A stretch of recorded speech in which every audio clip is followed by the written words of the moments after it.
There is a simpler explanation, which is that the American people actually value our right to keep and bear arms. You want to know who the members on this side are listening to? It's not some interest group. It's the hundreds of millions of Americans who want their constitutional rights protected, who want to be able to defend their families, and who don't want to see the government taking away their right to defend their home, their lives, and their family. That's something our Democratic friends don't seem to understand. This is not about a checkbook in Washington, D.C. This is about millions of constituents at home. I promise you, when John Cornyn and I go home, it's not the NRA we're worried about. It's Texans looking at us saying, don't you let them take our guns. And there are folks in every state here who feel that way. You know, it was striking during the campaign. In August 2019, Joe Biden was asked about people who think that a Biden administration, quote, means they're going to come for my guns. And Biden replies, bingo! You're right. If you have an assault weapon, the fact of the matter is they should be illegal, period. So we can thank President Biden for letting the cat out of the bag. He's made clear his agenda, and let's use the exact words, they're going to come for my guns, bingo. That's what Joe Biden promised America he wanted to do. And in this case with Mr. Chipman, this is the manifestation of the promise, we're going to come for your guns. Mr. Chipman is a gun control zealot. He spent the last 6 years of his life working for one of the leading gun control organizations. And he came before this committee, and his testimony was remarkable. He testified that he thought Senator Feinstein's legislation on assault weapons didn't go nearly far enough. Now, Senator Feinstein and I disagree on that legislation, disagree strongly. Her sentiments are heartfelt, they're genuine.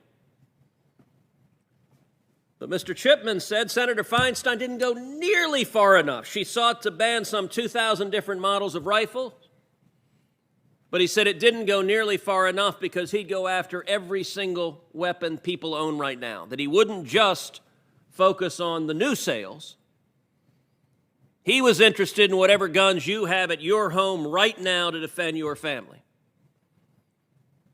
And to be clear, Senator Feinstein's legislation wasn't just filed, it wasn't just considered in this committee, it was voted on the Senate floor. In the year 2013, I just arrived at the Senate. I was a brand new freshman. Had been here about as long as Senator Padilla, Senator Ossoff. It was the Harry Reid Senate. So I was in the minority. There was a substantial majority of Democrats in the Senate. Senator Feinstein's bill to ban so-called assault weapons, voted on the Senate floor, received 40 yes votes and 60 no votes in a Democratic Senate. Among the senators voting no were Senator Bennett, Senator Heinrich, Senator Manchin, Senator Tester, Senator Udall, and Senator Warner, all Democrats, voted no.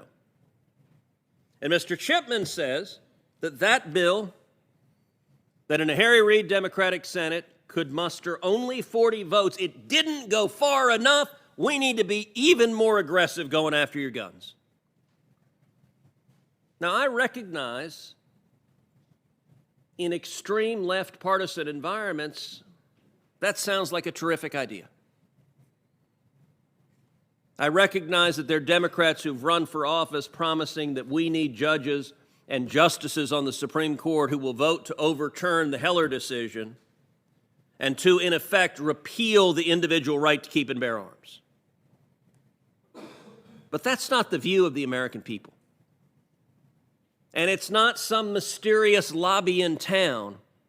It is hundreds of millions of Americans that value their freedom, their constitutional rights. And I got to tell you, this past year, there were a whole lot of Americans who hadn't actually thought a lot about the Second Amendment until suddenly we had riots in American cities all across the country.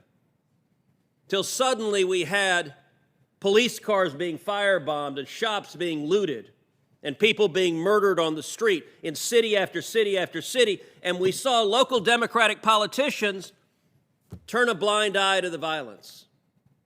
One Democratic politician described weeks and weeks of rioting and burning and violence, described it as, it's the summer of love. Well, I think actually elected officials have a responsibility to keep their citizens safe. I think writing off rioting and criminal violence as the summer of love is incredibly cynical and a dereliction of duty. But you know what? In a lot of those blue states, in a lot of those blue cities in blue states, there were a whole lot of folks that suddenly went to a gun store and said, you know what, if there's going to be a riot outside my house, I want to be able to defend myself if someone starts coming in the door or coming in the window seeking to do harm for my family.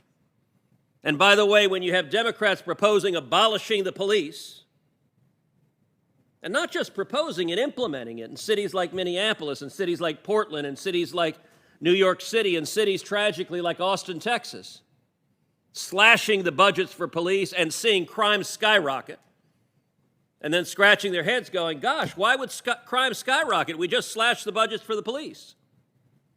You can understand why people say, if you're going to take away the police officers, for God's sakes, don't take away my ability to defend my family. I think Mr. Chipman is a nominee who is far out of the mainstream.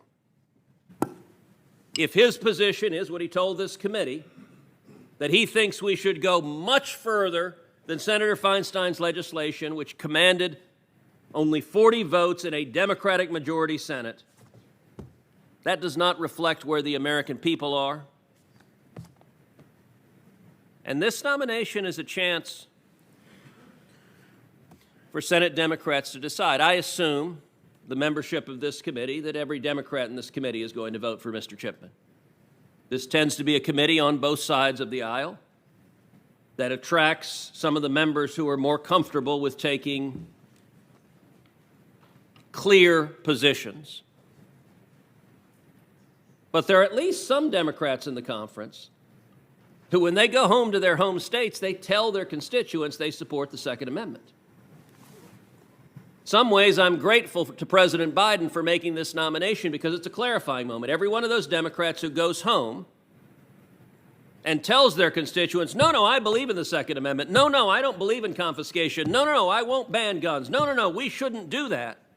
Well, we got a nominee who supports confiscation, who wants to ban guns, who wants a registry, and who was appointed to carry out Joe Biden's promise, bingo, we're coming after your guns.